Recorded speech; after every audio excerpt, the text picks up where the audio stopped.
Jadi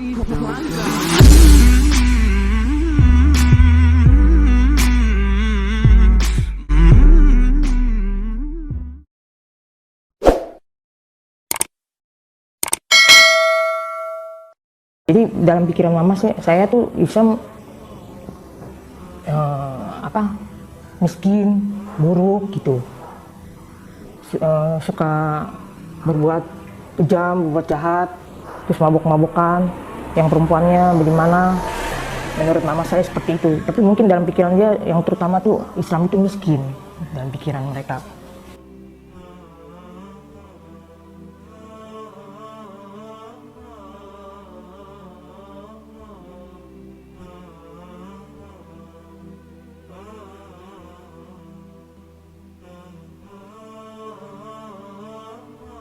Bismillahirrahmanirrahim. Assalamualaikum warahmatullahi wabarakatuh. Saya Yunia Nilawati. Nama Cina saya La Yun Shen, tapi saya biasa dipanggil Yun Yun.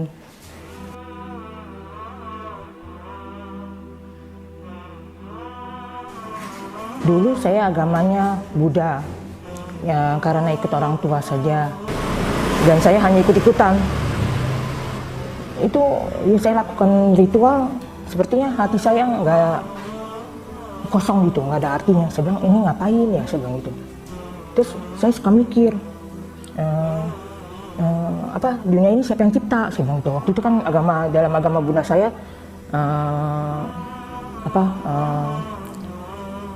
pelajarannya tuh bahwa alam semesta itu terjadi dengan begitu saja katanya. Terus saya berpikir, nggak mungkin, saya bilang gitu, pasti ada yang menciptakan, saya bilang. Dan itu pemikiran saya.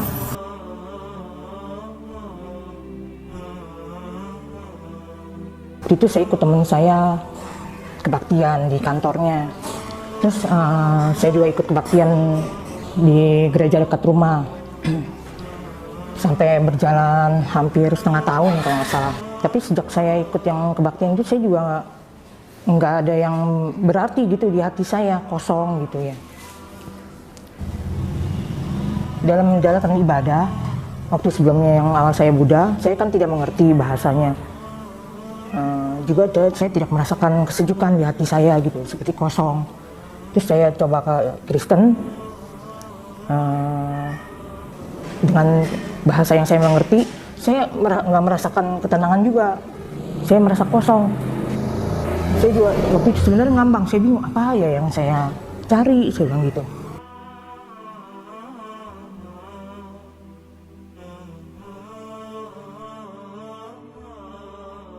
Tahu Islam, saya baca banyak buku, saya sepertinya bisa memahami gitu bahwa semua ini nggak terjadi dengan begitu saja, pasti ada yang ciptakan yang maha besar. Makanya saya yakin, saya bilang, Allah memang ada, saya bilang. Nah ya sejak saya kenal Islam, gara-gara baca buku satu itu, justru saya merasa sejuk. Saya bilang, kok saya baca cerita ini aja saya tenang gitu ya, saya mau mempelajari lebih dalam.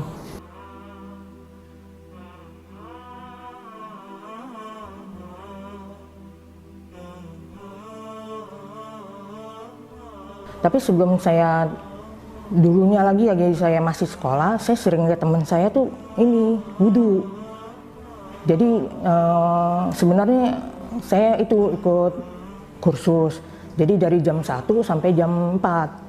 Jadi itu teman saya dia sholat zuhur dan sholat asar. Saya bingung. Waktu jam 1 itu dia ke WC, dia wudhu, dia sholat. Terus udah jam 3 dia gitu lagi. Saya bingung. Saya bilang, kenapa kamu sering cuci-cuci muka? Saya bilang gitu. Saya kalau mau sholat harus begitu katanya. Wah bersihkah banget kamu ya? Saya bilang gitu. Emang sehari kamu berapa kali sholatnya? 5. Wah, saya kayak kagum gitu ya. Saya seneng sejak dengar itu. Wah, bagus sih berarti kenapa cuci sampai banyak gitu ya, saya bilang. Bersih sekali, saya bilang gitu. Nah, terus yang sejak saya baca buku itu, saya jadi kebayang lagi teman saya itu. Oh, luar biasa, saya bilang. Islam itu indah ya, saya bilang. Bagus banget, bersih lagi, saya bilang. Akhirnya saya udah pikir-pikir, sesudah nanya sama teman saya itu baca syahadat di mana. Jadi akhirnya saya baca syahadat di Masjid Al-Azhar.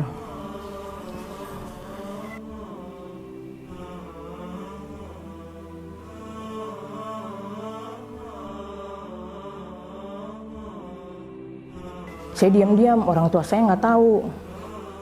Saya udah tahu lah pasti menentang gitu ya.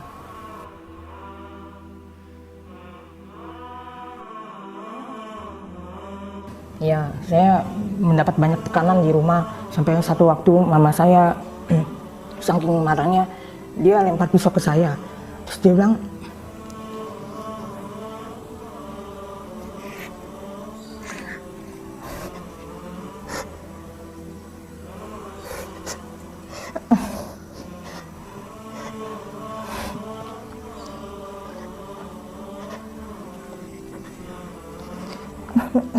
kata mama saya, kamu harus bunuh mama atau keluar dari Islam. Saya nggak bisa jawab, saya sedih banget gitu. Saya kalau lagi suka terbayang gitu, saya suka sedih gitu. Soalnya waktu itu mama saya sampai pukul-pukul dirinya sendiri. Saya seperti menyiksa mama saya sedih gitu loh.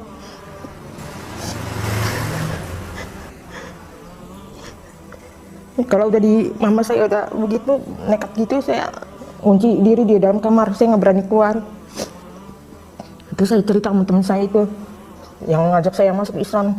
Dia bilang, kamu keluar aja dari rumah, dia bilang, keluar diam-diam supaya mama kamu nggak menekan kamu lagi. Soalnya saya bingung, saya ditekan suruh bunuh mama saya atau keluar dari Islam, dua-duanya sama-sama berat. Saya nggak bisa milih itu. Teman saya yang ngajak saya masuk Islam itu, dia pernah pesen kalau ada apa-apa telepon saya, dia bilang, nanti saya bantu kamu. Terus saya telepon dia, saya sedih gitu, saya ceritain semuanya sama teman saya itu. Terus teman saya menawarkan keluar dari rumah, dia bilang, daripada kamu nanti Islamnya goyah, keluar dari Islam kan lebih susah, dia bilang, nggak boleh. Terus saya bilang, saya nggak akan keluar dari Islam, saya nggak mau sia-siakan hidayah yang saya dapat, saya bilang gitu.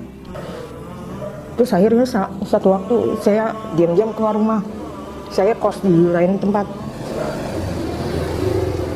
Saya putus komunikasi sama mama saya, tapi saya sering telepon adik saya di kantornya, nanya keadaan mama saya. Yang paling menentang memang mama saya. Papa saya juga sebenarnya menentang, tapi dia udah memaklumi, udah mengerti gitu. Kata papa saya, nggak apa-apa itu kalau agama yang dia pilih, biarin aja. Tapi mama saya nggak terima. Dia selalu berulang-ulang bilang, bunuh mama atau keluar dari Islam, dia bilang gitu. Terus akhirnya saya keluar dari rumah. Saya masih nanya adik-adik saya, katanya adik saya masih menentang, dia bilang gitu. Ya udah, saya akhirnya kos terus menerus. Di situ saya ditemenin teman saya yang mengajak saya ke Islam. Saya setiap hari saya bingung gitu. Soalnya zaman dulu kan belum begitu banyak yayasan seperti sekarang yang bisa untuk konsultasi atau minta bimbingan. Jadi saya banyak baca buku aja, menjalani ibadah dengan buku.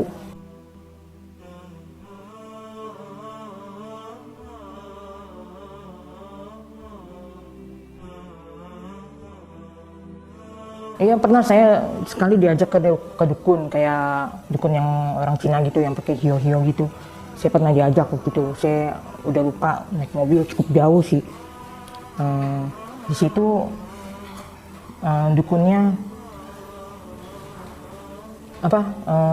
saya disuruh duduk diam, jadi dukun itu membaca saya. Terus nggak lama berbicara dengan mama saya. Terus saya nggak gitu jelas suaranya, yang saya ngerti kayaknya garis besarnya begini.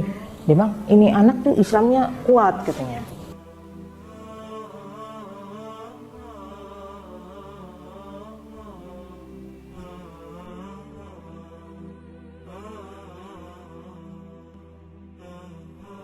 Akhirnya sudah saya menikah, tapi mama saya masih menentang. Dia terus menentang. kalau saya telepon, mama saya selalu menanyakan, udah keluar dari Islam belum? Katanya gitu. Kamu harus keluar dari Islam, dia bilang. Mama nggak terima kalau kamu belum keluar dari Islam, katanya gitu. Ya saya kalau udah gitu, saya suka bilang, ya nggak akan lepas dari Islam, asal mama tahu aja, saya bilang gitu. Tapi mama saya tetap dia menentang terus menerus.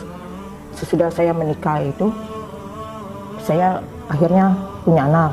Nah sejak saya punya anak, mama saya mulai lembut hatinya, dia mau menerima.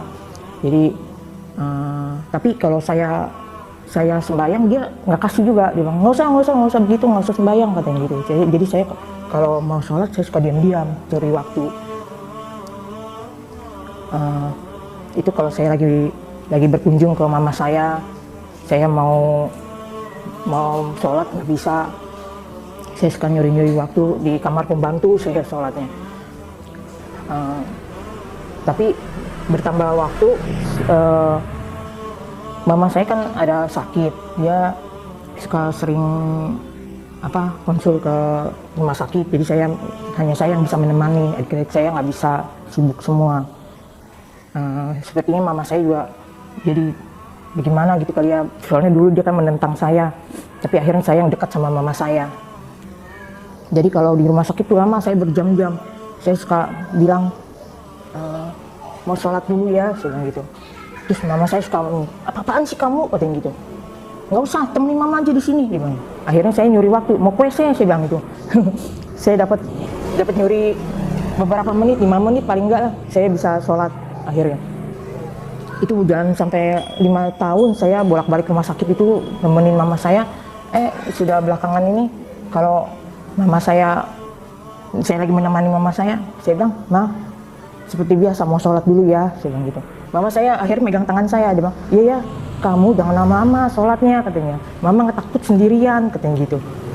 Iya, kan selama ini nggak lama, saya bilang gitu. Padahal saya ke WC waktu itu, bilangnya ke WC sama mama saya.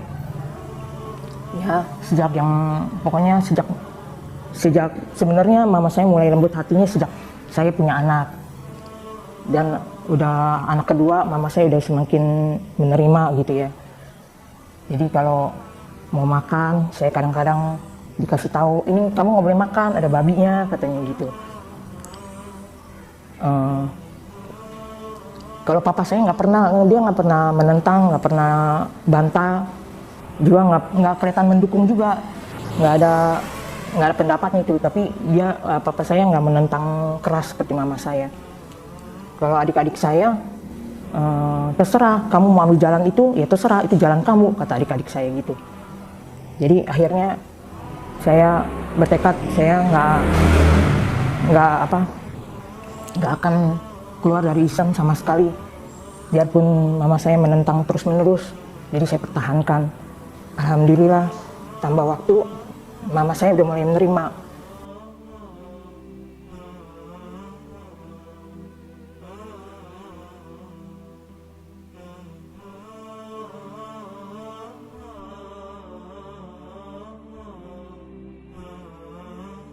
Saya nggak ngerti mama saya kenapa menolak Islam.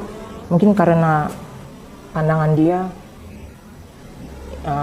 Islam itu buruk kali ya. Soalnya selama itu banyak seperti kayak preman-preman gitu kan. Dalam pikiran dia tuh mereka semua Islam.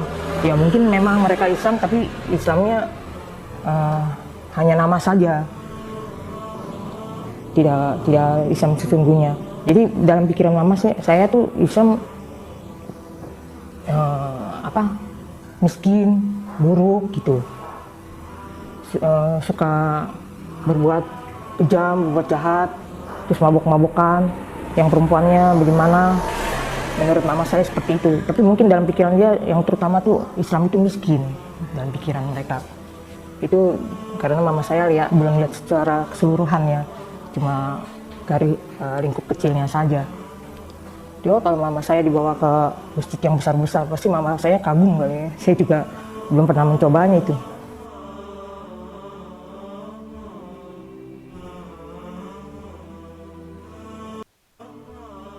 Selama ini sih teman dekat saya itu tidak ada yang ajak saya untuk masuk agamanya gitu.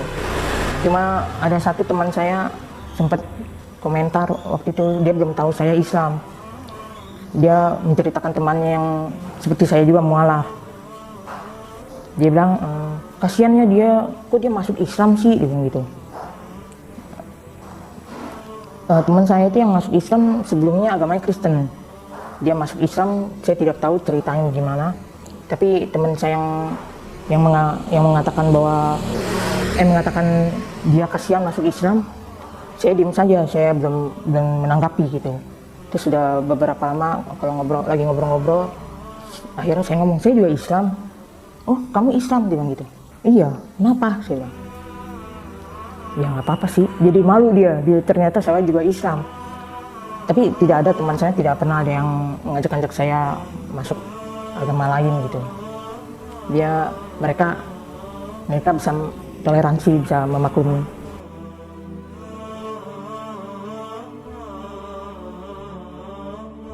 Buat saya ibadah itu seperti kebutuhan. Jadi kalau saya nggak ibadah, saya seperti belum makan, atau belum mandi, atau belum tidur. Jadi suatu kebutuhan buat saya. Saya kalau lihat orang Islam tapi tidak sholat, saya menyayangkan. Soalnya nanti yang akan dihisap itu adalah sholatnya dulu. Yang biarpun sholat kita benar atau tidak, yang penting kita berikhtiar, kita jalankan. Jadi menurut saya itu udah suatu kebutuhan dan keharusan sholat itu. Pokoknya saya merasakan hati saya seperti disiram air sejuk gitu. Jadi kalau saya sholat, kadang-kadang ya memang banyak cobaan, banyak godaan, tapi saya merasa tenang sesudah sholat. Karena saya berpikir bahwa saya butuh sholat ini untuk ketenangan saya.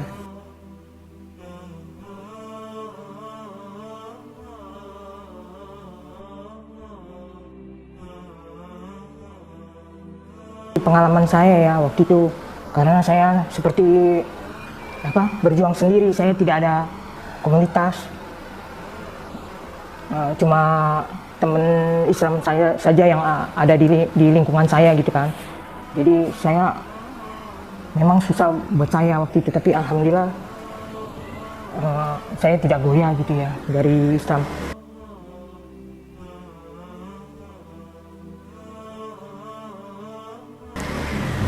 Kalau menurut saya,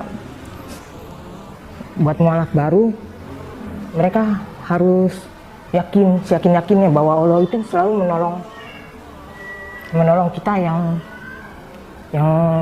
pasrah dengan Allah. Ya selain itu, karena sekarang sudah banyak lebih terbuka, banyak komunitas, lebih banyak, jadi bisa saling berbagi, jangan merasa sendiri dan menanggung penderitaan itu sendiri. Ya yang terpenting bahwa yakin udah masuk Islam itu Allah selalu menolong kita. Biarpun kita belum minta, pasti Allah sudah mengetahuinya. Jadi kita yakinnya juga mencari komunitas yang kuat, yang benar-benar Islamnya jangan hanya perkumpulan saja gitu. Ya itu aja.